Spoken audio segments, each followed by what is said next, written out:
Hello friends, आशा करते हैं कि आप सभी आज की कहानी को एंजॉय करेंगे। तो चलिए बढ़ते हैं अगले चैप्टर की ओर। देव के साथ विला में प्रवेश करने के बाद प्रगति की आंखें आश्चर्य से भर गईं। तो देव ऐसी जगह रहता था। यह एक सुंदर प्राकृतिक क्षेत्र था। वहां पक्षी गा रहे थे और फूल खिल रहे थे। यह एक उच्च श्रेणी का क्षेत्र, एक आवासीय क्षेत्र और एक विला क्षेत्र था। देव का लेक हॉट विला एक छोटे से द्वीप पर स्थित था। झील की सतह चमक रही थी और डूबता हुआ सूरज चमक रहा था। ऐसा लग रहा था मानो डूबता हुआ सूरज और सूर्यास्त एक साथ उड़ रहे हों और शरद ऋतु का पानी एक ही रंग का हो। वाह! जब से वह अंदर आई थी, रूबिका बार बार प्रशंसा में बोल रही थी। यहाँ का नज़ारा किसी पेंटिंग की तरह था, बहुत खूबसूरत। विला में प्रवेश करने पर वहाँ एक स्विमिंग पूल, एक फुटबॉल मैदान, एक सिनेमा, चमड़े का सोफा और प्रसिद्ध कलाकृतियां भी थीं। इसके अलावा विला बहुत बड़ा था और उसमें 3 मंजिलें थीं। प्रगति एक एक कदम आगे बढ़ते हुए सब कुछ खाली नजरों से देख रहा था। देव, आपको इतना अच्छा विला कैसे मिला? मैंने सुना है कि इस विला की कीमत 200 मिलियन युआन है। प्रगति ने देव को बड़ी आंखों से देखते हुए कहा। ये ठीक है, ये बस रहने की जगह है। यह इतना आश्चर्यजनक नहीं है। देव मुस्कुराया और इसे दिल पर नहीं लिया। यह एक ऐसी जगह है जहां कई लोग अपने सपनों में भी नहीं रह सकते, फिर भी आप इसे इतना आसान बना देते हैं। प्रगति की खूबसूरत आंखें चारों ओर देख रही थी क्योंकि वह धीरे से चमड़े के सोफे पर बैठी थी, अभी भी थोड़ा संकोची थी। तो आप हमेशा से इतने अमीर रहे हैं। मुझे नहीं पता कि मैं कब इतने अच्छे घर में रह पाऊंगी, प्रगति ने अपनी खूबसूरत आंखों में ईर्ष्या के भाव के साथ कहा। वह जिस जगह पर रहती थी वह सिर्फ 10 वर्ग मीटर का था। वह इस जगह से बिल्कुल अलग था। जब तक आप कड़ी मेहनत करते हैं तब तक ऐसा कुछ भी नहीं है जो आप नहीं कर सकते। देव ने मुस्कुराते हुए कहा, जाने से पहले खाना खा लो, फिर मैं तुम्हें घर भेज दूंगा। वह उठकर खाना बनाने लगा। हालांकि विला में एक पूरी तरह से स्वचालित रोबोट था जो खाना बना सकता था और भोजन का स्वाद भी अच्छा था, फिर भी देव ये काम खुद करना चाहता था। प्रगति दूर खड़ी होकर देव को पीछे से गंभीरता से खाना बनाते हुए देख रही थी। जब वे विश्वविद्यालय में थे तो देव स्कूल की लगभग सभी लड़कियों का आदर्श था। प्रगति स्वाभाविक रूप से उनमें से एक थी। वह जानती थी कि देव विश्वविद्यालय में बहुत मितव्ययी था, लेकिन अब उसे एहसास हुआ कि देव वास्तव में बहुत अमीर था।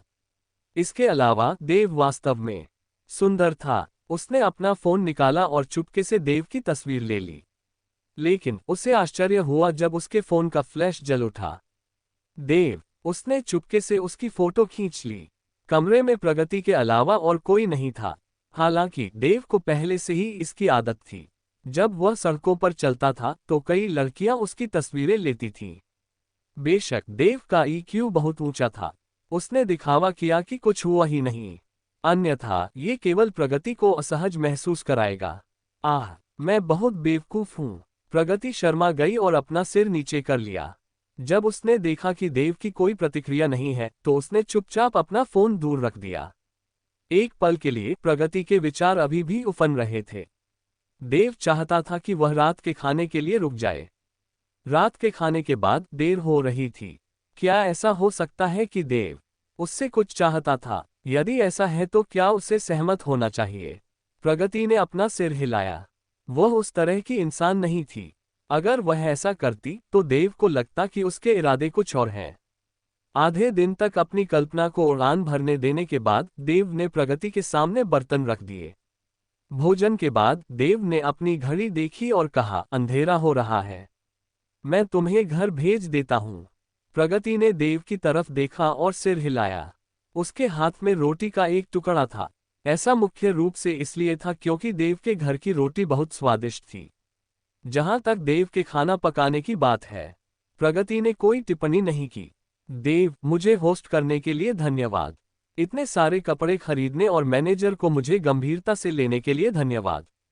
अगर मेरे पास समय होगा तो मैं निश्चित रूप से आपको उचित रूप से धन्यवाद दूंगा और आपको भोजन पर आमंत्रित करूंगा। प्रगति ने खड़े होकर देव को गंभीरता से देखा। हम सभी सहपाठी हैं। इसके अलावा मैं अपने द्वारा खरीदे गए सभी कपड़े पहन सकता हूं, देव ने मुस्कुराते हुए कहा। मुख्य बात यह थी कि उसका दिन बहुत उबाऊ था। कुछ सहपाठियों से मिलना बुरा नहीं था, चलो चलें। अगर तुम रोटी खाना चाहते हो तो और ले आओ। देव ने प्रगति को कुछ रोटी दी। वह वास्तव में रोटी नहीं खाता था और विला में बहुत सारी रोटी थी। वास्तव में मैं इसे इतना नहीं खाना चाहती। इससे मैं मोटी हो जाऊंगी। प्रगति शर्मा गई। किसी कारण से जब वह देव के साथ थी तो उसे काफी सहज महसूस हुआ। यह उस तरह का आराम नहीं था जैसा कोई बिस्तर पर महसूस कर सकता है। इसके बजाय वे बहुत स्वाभाविक रूप से साथ रहते थे। वास्तव में उसे लुभाने के लिए बहुत से लड़के थे, लेकिन वे सभी उसके साथ सोना चाहते थे। कुछ ने तो उसे परेशान भी किया और उसे लुभाने के लिए उसे ढेर सारे महंगे उपहार भी दिए। प्रगति को उस तरह का व्यक्ति पसंद नहीं था। उसने सोचा कि देव कुछ अजीबोगरीब अनुरोध करेगा, लेकिन देव ने ऐसा नहीं किया। इससे प्रगति को उसके बारे में बेहतर धारणा मिली। ऐसा लग रहा था कि वह बहुत ज्यादा सोच रही थी। देव का किरदार अभी भी बहुत अच्छा था। तुम पहले से ही बहुत दुबले हो। अगर तुम मोटे हो जाओ तो बेहतर है, देव ने कहा। यह थोड़ा सपाट है। ज्यादा दूध पियो और तुम मोटे हो जाओगे। देव ने जो पहला वाक्य कहा उससे प्रगति खुश हो गई, लेकिन दूसरे वाक्य से वह नाखुश हो गई। वह कैसे सपाट थी? उसे अभी देव के बारे में अच्छी धारणा थी, लेकिन देव ने वास्तव में ये कहने की हिम्मत की कि वह फ्लैट थी। मैं सपाट नहीं हूँ। मैं सपाट कैसे हूँ? किसी ने पहले कभी नहीं कहा कि मैं सपाट हूँ। प्रगति ने अपने मोती जैसे सफेद दांत भींचे और थोड़ा कांप उठी। ये देव बहुत बेशर्म थी। मैंने इसे पहले कभी नहीं देखा। कौन जानता है? देव ने अपने कंधे उचका दिए। तुम अभी भी देखना चाहते हो? प्रगति ने अपनी मुट्ठी उठाए और देव को 2 बार मारा। उसका चेहरा और भी लाल हो गया। हालांकि प्रगति को पता था कि देव मजाक कर रहा था। केवल करीबी सहपाठी और दोस्त ही ऐसे चुटकुले बनाते हैं। अगर वे नए दोस्त होते तो वे बहुत विनम्र होते। ठीक है, ठीक है। क्या आप घर जा रहे हैं या आज रात यहीं रहना चाहते हैं? देव ने दरवाजा खोला। मैं यहाँ नहीं रहूंगी। कौन जानता है कि तुम आधी रात को क्या बुरा काम कर दोगे। प्रगति ने अपनी रोटी खाए और ढेर सारी रोटियां पकड़कर बाहर चली गई। क्या मैं उस तरह का व्यक्ति हूँ? देव मुस्कुराया। कौन जानता है। जू शेन शर्मा गया। बहुत देर हो चुकी थी। देव अपनी बुगाटी में प्रगति को उसके घर ले गया। जब वे प्रवेश द्वार पर पहुंचे तो रात के समय भी बुगाटी पर लगी चमकदार रोशनी ने लोगों का ध्यान आकर्षित किया। मैं जा रही हूं, अलविदा, लेकिन जल्द ही आपको मुझे अपनी आलीशान बंगला में बुलाना होगा। प्रगति ने अलविदा कहा। देव ने सिर हिलाया और रात की सड़क पर बुगाटी को चलाया, जिससे शंघाई में एक सुंदर दृश्य बन गया। देव के जाने के बाद प्रगति घर लौटी। उसे एहसास हुआ कि देव वाकई दूसरों से अलग था। वहां बहुत से लड़के थे जो उसे लुभाने की कोशिश कर रहे थे, और कुछ अमीर लोग भी थे। प्रगति को वे लोग बिल्कुल पसंद नहीं थे। उसे लगा कि वे बहुत पाखंडी थे और देव जितने सच्चे नहीं थे। सबसे महत्वपूर्ण बात यह थी कि वे लोग देव जितने सुंदर नहीं थे। उसने सोचा कि ब्लू वेव बे के सुरक्षा गार्ड ने दिन में क्या कहा था। क्या देव वास्तव में सिंगल था? किसी कारणवश जब उसे सुरक्षा गार्ड की बातें याद आईं तो उसे थोड़ी खुशी महसूस हुई और शर्म के कारण से गाल टमाटर की लाल हो गए। अध्याय 12। मास्टर स्तरीय पाककला कौशल। रूबिका का वीचैट संदेश। अनुवादक एटलस स्टूडियोज। संपादक एटलस स्टूडियोज। जब वह सुबह उठा तो देव ने तुरंत साइन इन करना चुना। उसे नहीं पता था कि आज उसे क्या अच्छी चीजें मिल सकती हैं। डिंग, सफलतापूर्वक साइन इन हुआ। मास्टर को मास्टर लेवल पाककला कौशल प्राप्त करने के लिए बधाई। आपने स्वचालित रूप से सभी प्रकार के व्यंजन बनाने के तरीकों में महारत हासिल कर ली है, और आप जो भी व्यंजन बनाएंगे उसमें आप मास्टर स्तर पर होंगे। सिस्टम की आवाज गूंजी और देव की आंखें चमक उठीं। मास्टर स्तर की पाककला कौशल उनके लिए बिल्कुल उपयुक्त थी। देव की पाककला कौशल वास्तव में औसत थी। यही कारण था कि छोटे रेस्तरां का व्यवसाय बहुत अच्छा नहीं था। रूबिका अभी भी खाने का शौकीन था। अब वह रूबिका डी को पूरी तरह से जीत सकता था। 2 घंटे तक रेस्तरां खुला रहने और कुछ ग्राहकों के आने के बाद ग्राहकों की आंखें चमक उठीं। सुंदर, तुम्हारा खाना इतना स्वादिष्ट कैसे हो सकता है? ये सूखे आलू के चिप्स हैं। इसके अलावा egg fried rice, century egg, सुगंधित फ्राइड चिकन विंग्स, टमाटर मसले हुए आलू, लहसुन की चटनी के साथ कटा हुआ पोर्क, और ये स्टीम्ड फिश, ब्रेज्ड फिश और फिश हेड हॉटपॉट भी हैं। ये कमाल के हैं। एक थोड़ी मोटी महिला ने देव की तरफ देखा। सबसे पहले उसने केवल अंडा फ्राइड राइस का ऑर्डर दिया और उसे आश्चर्यजनक रूप से स्वादिष्ट पाया। अतीत में जब वह यहाँ खाना खाने आई थी तो उसे केवल यह एहसास हुआ कि देव बहुत सुंदर था। लेकिन इस बार उसे एक बिल्कुल अलग अनुभव हुआ। देव न केवल सुंदर था बल्कि उसका खाना भी स्वादिष्ट था। इसलिए मोटी महिला ने व्यंजनों से भरी एक मेज मंगवाई। खाने के बाद उसने मेज पर $1000 फेंके, ये संकेत देते हुए कि देव बदले में मिले पैसे रख सकता है। देव को ये देखकर स्वाभाविक रूप से खुशी हुई। अगर पैसे कमाने थे तो क्यों न ले लिए जाएं? हैंडसम, क्या तुम्हारा काम खत्म हो गया है? तुम्हारा खाना बहुत स्वादिष्ट है। क्या तुम मेरे घर आकर मेरे निजी रसोई बन सकते हो? मैं तुम्हें $20,000 प्रति माह दूंगी, मोटी महिला ने देव की ओर देखते हुए कहा। क्षमा करें, मेरा दूसरों के लिए शेफ बनने का कोई इरादा नहीं है। देव ने इस सुझाव को निर्णायक रूप से अस्वीकार कर दिया। तो फिर तुमने शेफ बनने के लिए यहाँ एक छोटा सा रेस्टोरेंट क्यों खोला? लगता है यहाँ ज्यादा ग्राहक नहीं आते, मोटी औरत ने अपनी बात पर जोर दिया और आगे कहा। मैंने एक छोटा सा रेस्तरां मुख्य रूप से इसलिए खोला क्योंकि मैं ऐसा करना चाहता था, इसलिए नहीं कि मैं पैसा कमाना चाहता था। देव मुस्कुराया और पैकिंग जारी रखी। 30,000, मोटी औरत बोली लगाती रही। इसके अलावा बड़ी बहन, मेरी पाक कला का मूल्यांकन पैसों से नहीं किया जा सकता, देव ने कहा। 50,000 युआन, 50,000 युआन, यह एक निश्चित कीमत है। मेरे घर आओ और दिन में 3 बार खाना बनाओ। 50,000 युआन की आय इस छोटे से रेस्तरां को खोलने से कहीं ज्यादा लाभदायक है, मोटी महिला ने कहा। बहन, मैं छोटा मोटा रेस्टोरेंट चलाकर पैसे कमाऊं या न कमाऊं, यह मेरा मामला है। मुख्य बात यह है कि मुझे दूसरों के लिए पर्सनल शेफ बनने में कोई दिलचस्पी नहीं है, देव ने कहा। इसके अलावा मेरे पास पैसे की कमी नहीं है। उनके निजी शेफ बनने के लिए कोई उपयुक्त कारण अवश्य रहा होगा। उदाहरण के लिए, यदि वह उसकी प्रेमिका या परिवार की सदस्य होती तो वह इस पर विचार कर सकता था। बाकी समय में देव बस वही करना चाहता था जो वह करना चाहता था। ये सच है, आज के समय में भी ऐसे लोग हैं जो अमीर महिलाओं की शुगर बेबी नहीं बनना चाहते, मोटी महिला ने कहना शुरू किया। देव ने फोन उठाया, यह नयनतारा था। जब नयनतारा ने ये सुना तो उसने तुरंत कहा, मी लिन, कोई व्यक्ति बेगोनिया गार्डन डिस्ट्रिक्ट में आपके स्कूल डिस्ट्रिक्ट हाउस को किराए पर लेना चाहता है। मैंने उन्हें आपका संपर्क नंबर पहले ही दे दिया है और वे शायद दोपहर में आपसे संपर्क करेंगे। देव ने सिर हिलाया। आपने कड़ी मेहनत की है। फोन रखते ही मोटी औरत स्तब्ध रह गई। Begonia garden school district house, school जिले में सबसे कम कीमत वाला मकान 10 मिलियन से अधिक का था। दूसरे शब्दों में, करोड़ों की संपत्ति के बिना स्कूल डिस्ट्रिक्ट का मकान खरीदना लगभग असंभव था। देव के पास बेगोनिया गार्डन में एक स्कूल डिस्ट्रिक्ट हाउस था। दूसरे शब्दों में, देव के परिवार की संपत्ति 10 मिलियन से ज्यादा थी। इसमें कोई आश्चर्य नहीं कि देव ने कहा कि उसे पैसे में कोई दिलचस्पी नहीं है। तो देव वास्तव में एक अमीर दूसरी पीढ़ी के उत्तराधिकारी थे। बेगोनिया गार्डन, वहां के स्कूल डिस्ट्रिक्ट के घरों की कीमतें बहुत ज्यादा हैं। सुंदर, क्या तुम सच में इतने अमीर हो?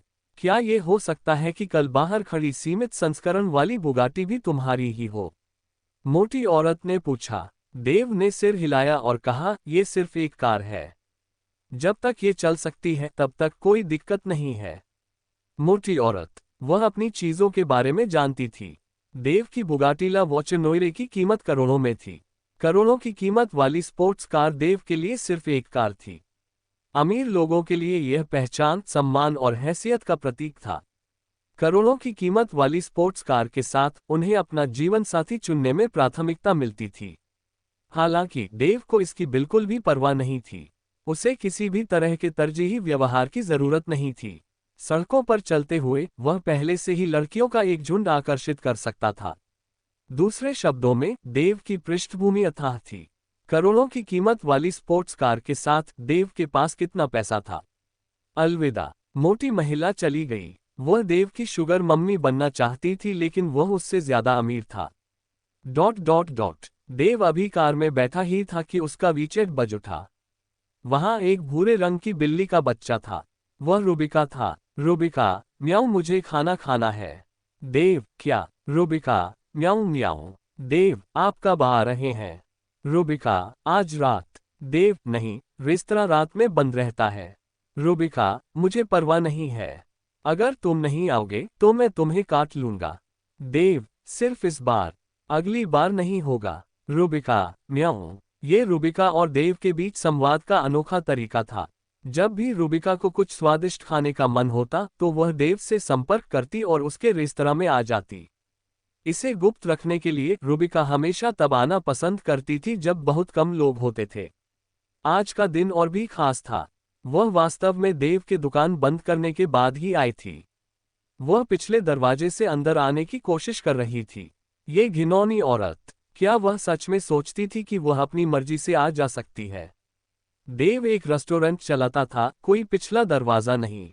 रूबिका, आज रात रुको और देखो, मैं तुम्हें सबक सिखाऊंगा। भले ही हम इतने सालों से डेस्कमेट हैं, लेकिन तुम इस जगह को अपना घर नहीं मान सकते, देव ने कहा। देव बेगोनिया गार्डन जिले में चला गया। वहां पहले से ही एक जोड़ा देव का इंतजार कर रहा था। ये जोड़ा BMW चला रहा था। जब उन्होंने देव की बुगाटी देखी तो वे प्रशंसा से झूम उठे। जैसा कि अपेक्षित था, बेगोनिया गार्डन में स्कूल डिस्ट्रिक्ट के मकान खरीदने में सक्षम लोग कोई साधारण लोग नहीं थे। महिला ने पूछा, हनी, इस बुगाटी की कीमत कम से कम लाखों में है ना? बकवास। ये बुगाटी एक सीमित संस्करण वाली कार है। इसे मालिक के लिए खास तौर पर बनाया गया है। दुनिया में ऐसी सिर्फ एक ही कार है और इसकी कीमत करोड़ों में है। ऐसा लगता है कि हमारा मकान मालिक कोई साधारण व्यक्ति नहीं है, उस आदमी ने कहा। उसने देव की कार को देखा और उसकी तारीफ करना बंद नहीं कर सका। उस आदमी का नाम शिवेंद्र प्रताप सिंह था और महिला का नाम सुशीला देवी था। वे एक बुजुर्ग दंपत्ति थे जो यहाँ एक घर किराए पर लेना चाहते थे। नमस्ते। देव कार से उतरने के बाद उसने अपना हाथ बढ़ाया। नमस्ते, मुझे उम्मीद नहीं थी कि हमारा भावी मकान मालिक इतना सुंदर होगा। आप वाकई जवान और होनहार हैं। शिवेंद्र प्रताप सिंह ने देव से हाथ मिलाया। सुशीला देवी दंग रह गई। उसने सोचा कि करोड़ों की संपत्ति वाला कोई व्यक्ति उसके पति जैसा होगा, जो पहले से ही अधेड़ उम्र का था। हालांकि देव वास्तव में बहुत युवा और सुंदर था। वह बुगाटी चलाता था और बेगोनिया गार्डन में उसका एक स्कूल डिस्ट्रिक्ट हाउस था। इसके अलावा वह इस जगह का मालिक था। मुख्य बात यह थी कि अगर यह बुगाटी और स्कूल डिस्ट्रिक्ट हाउस नहीं होता तो यह बताना असंभव होता कि देव इतना अमीर था। वह ब्रांडेड कपड़े नहीं पहनता था और लो प्रोफाइल रहता था। इतनी सारी संपत्ति होने के बावजूद वह एक नवधनाढ्य की तरह व्यवहार नहीं करता था। देव की सरल, विनम्र और सादगीपूर्ण शैली ने दंपत्ति को बहुत सहज बना दिया। बस यही बात दंपति को देव के प्रति गहरी प्रशंसा का एहसास कराने के लिए पर्याप्त थी। एक नवधनाढ्य व्यक्ति पूरी दुनिया को ये बताना चाहेगा कि वह अमीर है। केवल वे ही लोग इतने शांत हो सकते हैं जिनकी एक निश्चित स्थिति होती है। अध्याय 13, म्याऊं, तुम हार गए। अनुवादक एटलस स्टूडियोज, संपादक एटलस स्टूडियोज। तुम मेरी चापलूसी कर रहे हो। क्या तुम दोनों यहाँ घर किराए पर लेने आए हो? देव मुस्कुराया और अधेड़ उम्र के आदमी और महिला को देखा। शिवेंद्र प्रताप सिंह 40 के आसपास का लग रहा था जबकि महिला कम उम्र की लग रही थी। मैंने बेगोनिया गार्डन में किराए के लिए एक अपार्टमेंट ले रखा है। यह मेरा टाइटल डीड और मेरा पहचान पत्र है। आप इसे देख सकते हैं, देव ने अपनी पहचान बताते हुए कहा। वह एक लापरवाह व्यक्ति नहीं था। मुख्य बात यह थी कि लगभग अंधेरा हो चुका था और देव को अभी भी रेस्तरां में वापस जाना था। रूबिका अभी भी उसका इंतजार कर रही थी।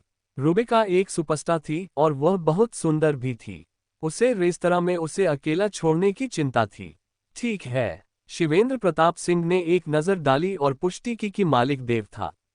क्या आप हमें घर देखने के लिए ऊपर ला सकते हैं? हम किराए के बारे में भी बात कर सकते हैं, शिवेंद्र प्रताप सिंह ने पूछा। कोई समस्या नहीं। देव समझ गया कि शिवेंद्र प्रताप सिंह का क्या मतलब था और उन दोनों को कमरे में ले आया। देव का घर 100 वर्ग मीटर का था। ये बहुत बड़ा नहीं था, लेकिन नवीनीकरण बहुत अच्छा था। इसमें 3 बेडरूम और एक लिविंग रूम था। एक शौचालय और एक रसोई भी थी। इसके अलावा वे तुरंत ही वहां जा सकते थे। सारा फर्नीचर नवीनतम मॉडल का था। घूमने के बाद शिवेंद्र प्रताप सिंह और सुशीला देवी बहुत संतुष्ट थे। ये घर बुरा नहीं था। सबसे महत्वपूर्ण बात यह है कि यह बेगोनिया गार्डन में एक स्कूल डिस्ट्रिक्ट हाउस था। ये सबसे अच्छे मिडिल स्कूलों से घिरा हुआ था। परिवहन सुविधाजनक था, सेवा सुविधाजनक थी और सुरक्षा पूरी थी। कई कारकों ने स्कूल डिस्ट्रिक्ट की कीमत को प्रभावित किया। शिवेंद्र प्रताप सिंह और सुशीला देवी भी साधारण लोग नहीं थे। वे शंघाई में काम करने आए थे और उन्हें एक घर की जरूरत थी। बेगोनिया गार्डन डिस्ट्रिक्ट में घर खराब नहीं थे। शिवेंद्र प्रताप सिंह ने पूछा, यहाँ घरों का किराया लगभग 65,000 प्रति माह है। हम शंघाई में काम करने आए हैं। क्या हम इसे सस्ता कर सकते हैं? 60,000 प्रति माह कैसा रहेगा? व्यवसाय के संदर्भ में कीमतों के बारे में बात करना अपरिहार्य था। शिवेंद्र प्रताप सिंह ने सीधे मुद्दे पर आकर देव से सीधे किराया कम करने को कहा। देव गहरी सोच में डूबा हुआ था। बेगोनिया गार्डन जिले में घरों का औसत किराया वास्तव में लगभग $65,000 था। हालांकि इसका मतलब यह नहीं था कि $65,000 इतने अच्छे घर को किराए पर लेने के लिए पर्याप्त थे। यहाँ घरों की आपूर्ति मांग को पूरा नहीं कर पा रही थी और कीमतें दिन ब दिन बढ़ती जा रही थीं। अगर कोई $65,000 भी खर्च कर दे तो भी वह बेगोनिया गार्डन डिस्ट्रिक्ट में घर किराए पर नहीं ले पाएगा। हालांकि देव के पास पैसे की कमी थी, लेकिन वह मूर्ख नहीं था। वह ऐसा कैसे कर सकता था? यद्यपि यहाँ घरों की औसत कीमत 65,000 प्रति माह है, लेकिन वास्तव में बहुत से लोग हैं जो घर किराए पर लेना चाहते हैं। आप अन्य खाली घरों के बारे में भी पूछ सकते हैं। यहाँ परिवहन बहुत सुविधाजनक है। आमतौर पर यहाँ ट्रैफिक की भीड़ नहीं होती। काम के लिए आने जाने में आधे घंटे से भी कम समय लगता है। आसपास सुविधा स्टोर, शॉपिंग मॉल और स्कूल हैं। छात्र स्कूल से ज्यादा दूर नहीं है, इसलिए किराया कम करना असंभव है। देव ने कहा, मेरी राय है कि किराया बढ़ाकर 70,000 प्रति माह कर दिया जाना चाहिए। लंबे समय तक मूल्यांकन करने के बाद वह इस निष्कर्ष पर पहुंचे। यहाँ 70,000 युआन मासिक किराया ज्यादा महंगा नहीं था। जहां तक किराया कम करने की बात है तो संभवतः पूरा बेगोनिया गार्डन डिस्ट्रिक्ट ऐसा नहीं करेगा। ये सच है। हम यहाँ प्रॉपर्टी की कीमतें जानते हैं। 70,000 प्रति माह यानी 8,40,000 प्रति वर्ष। क्या हम किराए पर विचार कर सकते हैं और विचार करने के बाद आपको जवाब दे सकते हैं? शिवेंद्र प्रताप सिंह ने मुस्कुराते हुए पूछा। ठीक है, लेकिन आप लोगों को जल्दी करना होगा। हो सकता है कि नए किराएदार आ जाएं। देव ने ऐसा कहने के बाद वह खड़ा हुआ और समय देखकर जाने की तैयारी करने लगा। यहाँ 8,000 युआन हैं। हम आपको ज्यादा से ज्यादा 3 दिन में जवाब देंगे। क्या आपको लगता है कि आप 3 दिन तक हमारे लिए घर रख सकते हैं? शिवेंद्र प्रताप सिंह ने पूछा। आखिरकार 840,000 युआन का किराया पाना आसान नहीं था। उन्हें अलग अलग घरों की तुलना करनी थी। कोई समस्या नहीं, लेकिन मैं इसे सिर्फ 3 दिन तक ही रख सकता हूं। अगर यह पक्का हो जाए तो आप मुझे कॉल कर सकते हैं। देव ने पैसे लिए और दरवाजा बंद कर दिया। फिर वह बुगाटी लेकर चला गया। देव के लिए यह सबसे अच्छा होगा यदि वह इस जगह को किराए पर दे सके। आखिरकार उसके पास पैसे की कमी थी। देव निश्चित रूप से शिवेंद्र प्रताप सिंह के सुझाव को स्वीकार नहीं कर सका। यदि मासिक किराया शुल्क $60,000 था तो वह केवल $72,000 प्रति वर्ष होगा। यदि मासिक किराया शुल्क 70,000 था तो उसे प्रति वर्ष $84,000 मिलेंगे। इसमें 120,000 युआन का अंतर था।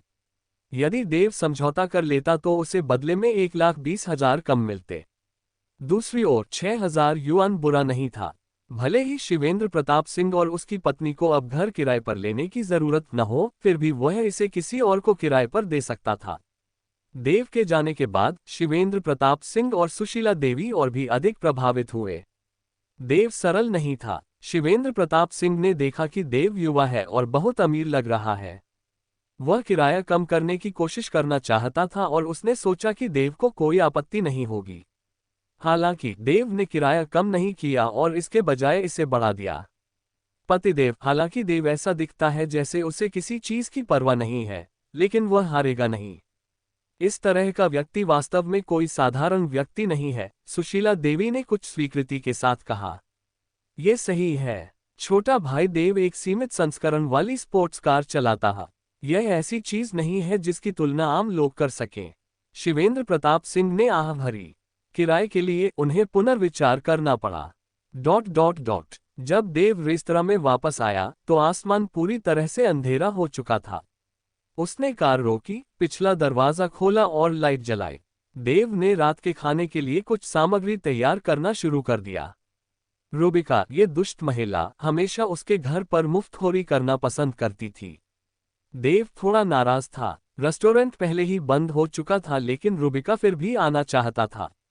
वह बहुत सुंदर था। अगर उसने जाने से मना कर दिया तो क्या होगा? 10 मिनट बाद बिल्ली के कान जैसी टोपी पहने एक लड़की पिछले दरवाजे से आए। उसने नीली जीन्स और ग्रे शर्ट पहनी हुई थी। उसका शरीर पतला था और त्वचा बर्फ की तरह सफेद थी। उसके पास स्वर्ग को चुनौती देने वाली लंबी टांगें भी थीं।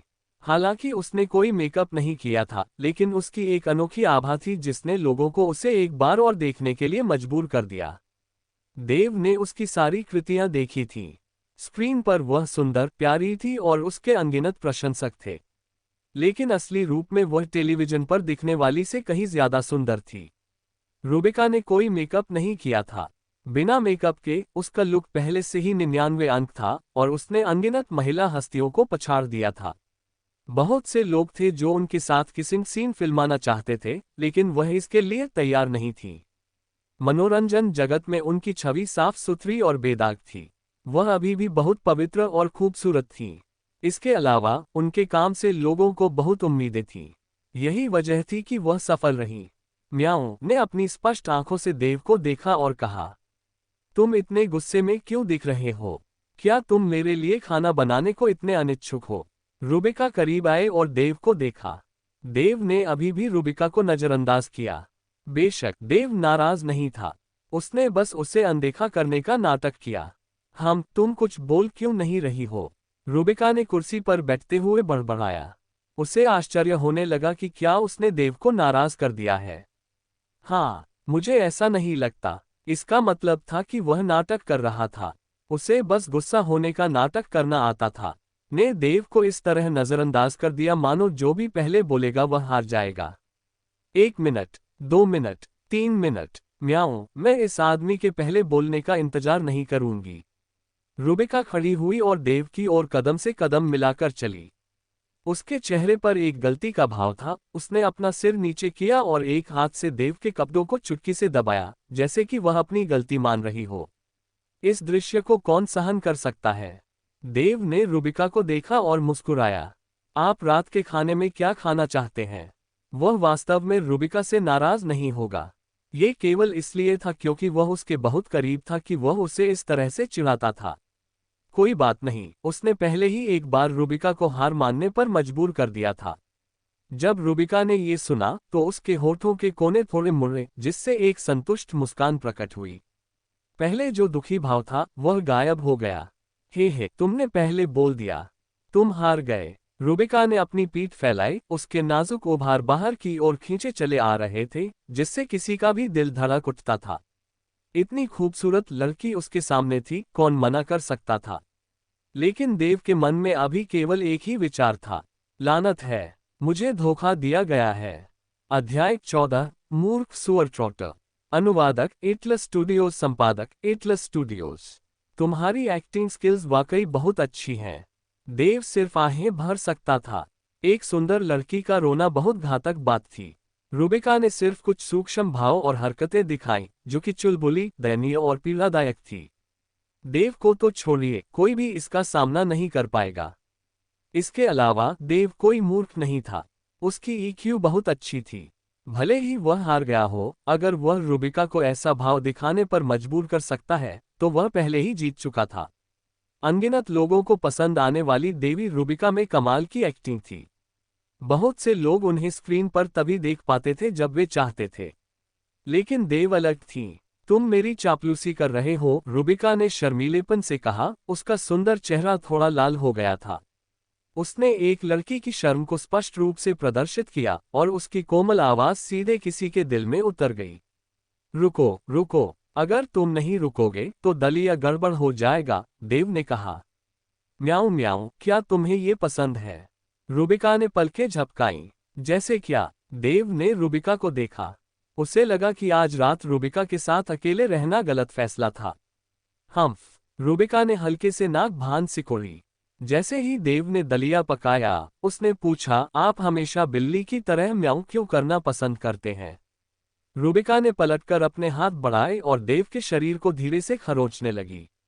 म्याऊं, म्याऊं। देव ने सिर हिलाया और रूबिका को देखा। मैं अभी भी बिल्ली के कान पहने हुए हूं, म्याऊं। रूबिका ने फिर से अपनी टोपी पहन ली। उसके प्यारे कान, उसके हाव भाव, हाथ के हाव भाव और आवाज के साथ मिलकर बहुत प्यारे लग रहे थे। देव ने कुछ नहीं कहा और बस मुस्कुरा दिया। तुम्हें ये पसंद नहीं आया? रूबिका ने अपना सिर नीचे कर लिया, उसकी आंखें थोड़ी लाल थीं। अतीत में मैंने किटू नाम की एक बिल्ली का बच्चा पाला था। उसे हमेशा म्याऊं करना और मेरे साथ खेलना पसंद था। हालांकि एक दिन किटू बीमार पड़ गया और उसका इलाज नहीं हो सका। जब मैं अस्पताल से दवा खरीदकर वापस आया तो वह पहले ही। रूबिका ने धीरे से कहा। उसे बिल्ली के बच्चे, जानवर और बिल्ली के कान वाली टोपियां पसंद थीं। यह उसकी पुरानी दोस्त किटू नामक बिल्ली के बच्चे की याद में था। नहीं, तुम जो भी करोगी मुझे पसंद है। जानवर तो इंसान के दोस्त होते हैं, है ना?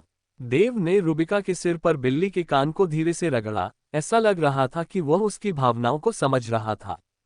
तो हमारे यहाँ जो बिल्ली का बच्चा है उसका नाम किटू है?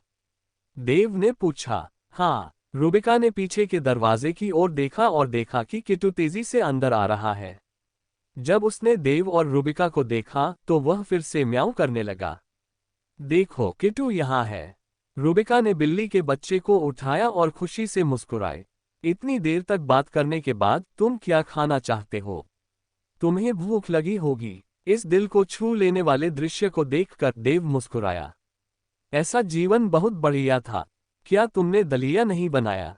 रूबिका ने पूछा। देव ने सख्ती से कहा, यह मेरे पीने के लिए है। आपको इसके लिए भुगतान करना होगा। क्या ये घृणित महिला मुफ्तखोरी चाहती है? सपने देखो। रूबिका एक सुपरस्टार थी। उसकी सैलरी दसियों या सैकड़ों मिलियन तक थी। दूसरे शब्दों में, वह अब देव से निश्चित रूप से अधिक अमीर थी। देव को वे लोग पसंद नहीं थे जो लड़कियों को हर दिन उपहार देते थे, उन्हें भोजन और फिल्में दिखाते थे लेकिन उनका हाथ भी नहीं पकड़ सकते थे। किसी रेस्तरां में भोजन के लिए भुगतान न करने का कोई कारण नहीं था। रूबिका इतनी गुस्से में थी कि वह कांप रही थी। उसने अपने दांत पीस लिए। बेवकूफ देव, मेरे पास पैसे हैं। क्या ये सिर्फ दलिया का कटोरा नहीं था? वह पैसे कैसे नहीं चुका सकती थी? वह नीच देव उसे फिर से धमका रहा था। आप और क्या खाना चाहते हैं? आपको भुगतान करना होगा। एग फ्राइड राइस के लिए 8 युआन, ब्रेज्ड कार्प के लिए 23 युआन, युक्सियांग श्रेडेड पोर्क के लिए 26 युआन, पोर्क रिब्स के लिए 43 युआन और वेई लॉन्ग स्पाइसी स्ट्रिप्स के लिए 2 युआन। देव ने रूबिका को मेनू सुनाना शुरू किया। अंडा फ्राइड राइस, ने कहा और अनिच्छा से देव को घूरने लगी। इससे वह सचमुच नाराज हो गई। वह अपने लिए पौष्टिक भोजन तैयार करने के लिए एक शीर्ष शेफ और पोषण विशेषज्ञ को नियुक्त कर सकती थी, लेकिन उसने ऐसा नहीं किया क्योंकि अगली बार जब देव उसे नाराज करेगी तो वह नहीं आएगी। आप सुअर की पसलियां नहीं खा रहे हैं। देव मुस्कुराया। मैं मोटी हो जाऊंगी, रूबिका ने अपने सपाट पेट को छूते हुए कहा। मोटा होना अच्छा है। तुम जहां चाहो वहां मोटा हो सकते हो। देव ने उसे नापकर कहा। बेवकूफ देव, सावधान रहो वरना मैं तुम्हें काट लूंगा। रूबिका का चेहरा लाल हो गया था और उसने अपनी पीठ सीधी कर ली थी। उसकी छाती छोटी नहीं थी और उसका फिगर एकदम सही था। ये रहा आपका फ्राइड राइस और दलिया।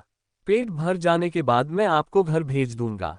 देव ने एग फ्राइड राइस पकाने के बाद उसे रूबिका के सामने रख दिया। एग फ्राइड राइस में हरा प्याज और एक अंडा था। इस पर कुछ साधारण मांस के टुकड़े थे जिनसे एक अनोखी खुशबू आ रही थी। मेज पर दलिया के 2 कटोरे रखे गए। देव ने एक कटोरी दलिया खाया और रूबिका ने भी एक कटोरी दलिया खाया। बस इसी तरह उन्होंने आमने सामने खाना खाया। पहले तो रूबिका को दलिया और अंडे से बने फ्राइड राइस से भरे इस कटोरे से कोई खास लगाव नहीं था, लेकिन एक छोटा सा निवाला खाने के बाद उसे एहसास हुआ। ये सचमुच स्वादिष्ट था। रूबिका के हाव भाव को देखकर देव मुस्कुराया।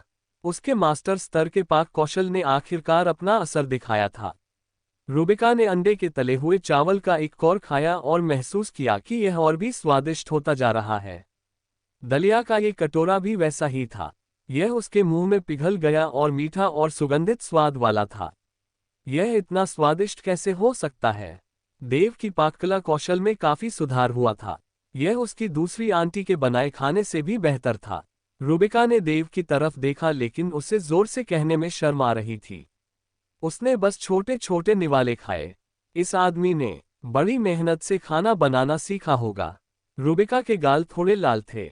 देव ने शायद बहुत समय पहले चुपके से उसके लिए खाना बनाना सीख लिया था। तो वह इतना अच्छा था। ये देखकर कि रूबिका अभी भी खाना चाहती थी, देव ने चुपचाप सब्जी सलाद का एक कटोरा निकाल लिया। स्वादिष्ट, रूबिका ने देव को स्वीकृति भरी नजर से देखते हुए कहा। देव ने बताया, ये सूअरों को खिलाने के लिए है।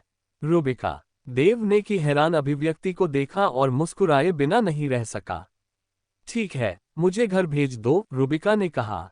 अंदर आ जाओ, देव ने कहा और अपनी पुरानी तिपहिया साइकिल पर बैठ गया। इस पर बैठो। रूबिका थोड़ा हैरान थी। तो क्या मुझे अपनी बुगाटी चलानी चाहिए? इससे बहुत ज्यादा ध्यान आकर्षित होगा। किसी ने नहीं सोचा होगा कि एक बड़ा सितारा मेरी जर्जर तिपहिया साइकिल पर बैठेगा, देव ने मुस्कुराते हुए कहा। रूबिका ने देव को देखा और मुस्कुराई। तुम्हारे पास बुगाटी है? केवल एक सूअर ही तुम पर विश्वास करेगा। देव ने सिर हिलाया। मैं सच में मानता हूं। यह एक बुगाटी है जिसकी कीमत $100 मिलियन से ज्यादा है। दुनिया में सिर्फ एक ही है। भविष्य में तुम्हें मेरे सामने झूठ बोलने की अनुमति नहीं है। रूबिका ने अपनी जीभ बाहर निकाली। उसे स्पष्ट रूप से उस पर विश्वास नहीं हुआ। वह देव के बगल में बैठ गई। हालांकि ट्राइसाइकिल की सीट छोटी थी, लेकिन इसे देव ने विशेष रूप से संशोधित किया था। ये 2 लोगों के लिए पर्याप्त थी। देव ने कुछ नहीं बताया। अगर भविष्य में मौका मिला तो रूबिका जरूर इसे देखेगी। बस यही था। ट्राइसाइकिल की सीट बहुत छोटी थी। कभी कभी देव रूबिका के कूल्हों को भी छू सकता था। उसकी बाहें, छोटे छोटे स्पर्श और घर्षण से देव का शरीर गर्म हो जाता था। रूबिका भी वैसी ही थी। उसका चेहरा लाल था और उसने टोपी और मास्क पहना हुआ था। हालांकि देव की योजना काम कर गई।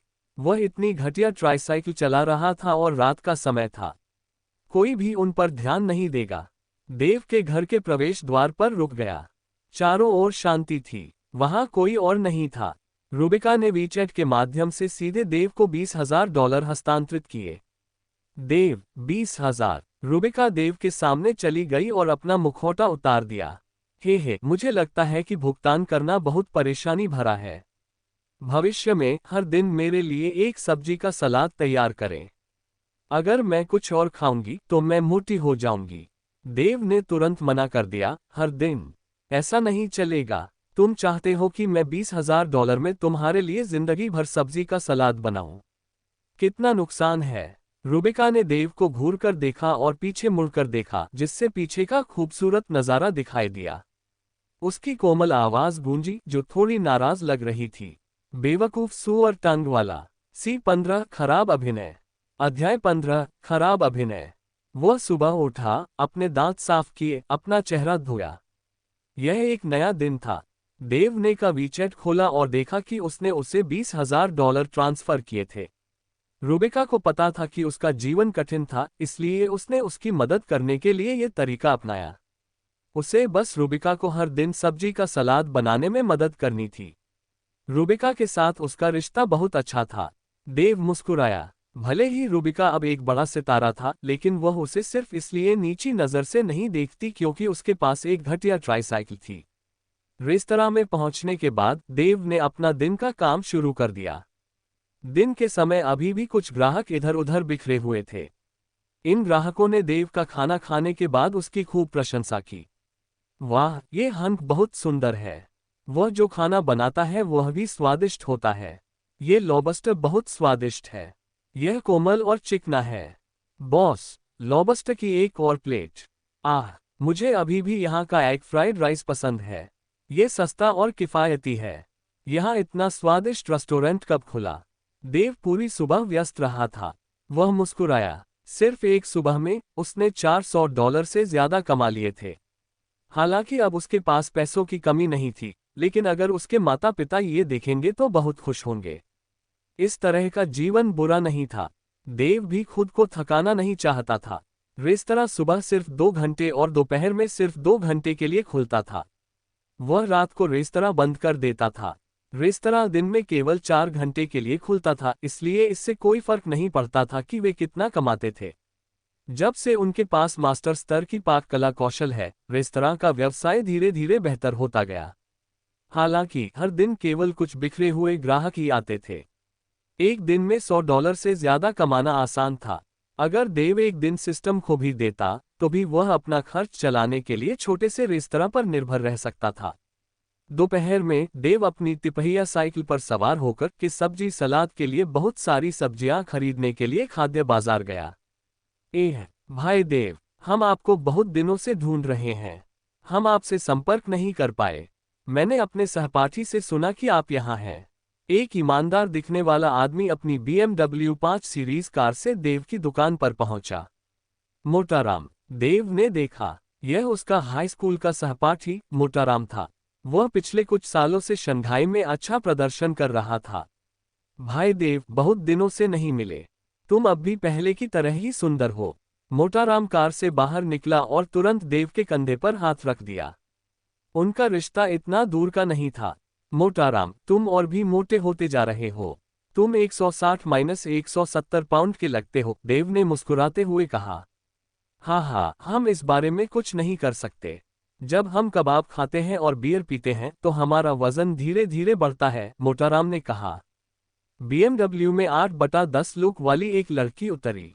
उसका फिगर बुरा नहीं था। देव की हाई स्कूल की सहपाठी देविका। हालांकि वह रूबिका जितनी सुंदर नहीं थी, फिर भी वह कक्षा की कुछ सुंदर लड़कियों में से एक थी।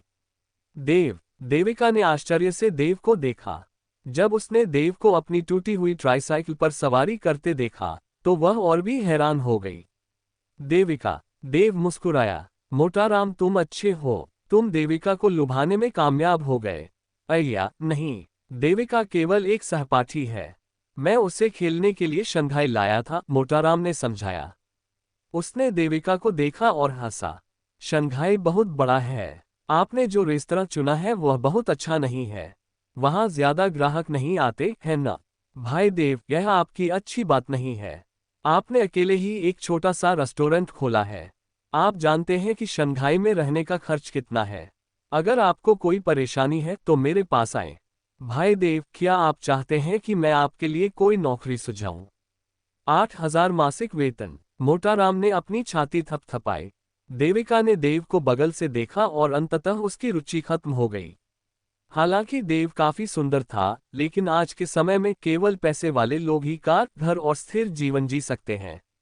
देव जैसा कोई व्यक्ति जो तिपहिया साइकिल चलाता हो और एक छोटा सा रेस्तरां खोलता हो, शायद अपना मासिक किराया भी नहीं दे पाता हो, है ना? हालांकि हाई स्कूल में देविका के मन में देव के लिए अभी भी कुछ भावनाएं थीं, लेकिन अब वे सब खत्म हो चुकी थीं। इस युग में भौतिक चीजें अभी भी बहुत महत्वपूर्ण थीं। देविका को पता था कि देव बहुत गरीब थी, लेकिन उसने यह बात खुलकर नहीं कही। उसने बस देव से दूरी बनाए रखी।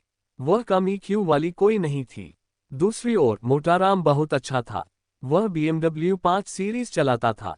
कहा जाता था कि शंघाई में उसका एक घर था और उसकी सालाना तनख्वाह 500,000 से 600,000 युआन थी।